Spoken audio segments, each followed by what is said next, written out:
Habang tila sweet na sweet ang magkasintahan ito sa isang public park sa Maynila, may dumating na dalawang taong may dalang bisikleta.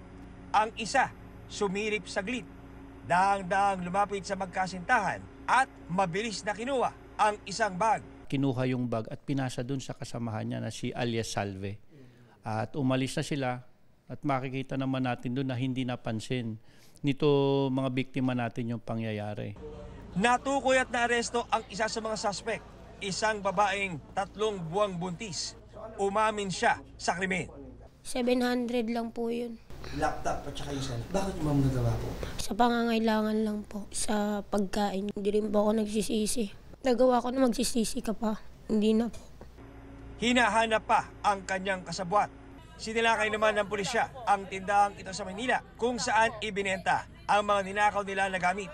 Dito na-recover ang laptop at cellphone na ibinenta sa halagang 700 pesos. Inaresto ang dalawang inabutan sa tindahan. Tumanggi silang magbigay ng pahayag. We will file a complaint against them for the violation of the anti-fencing law.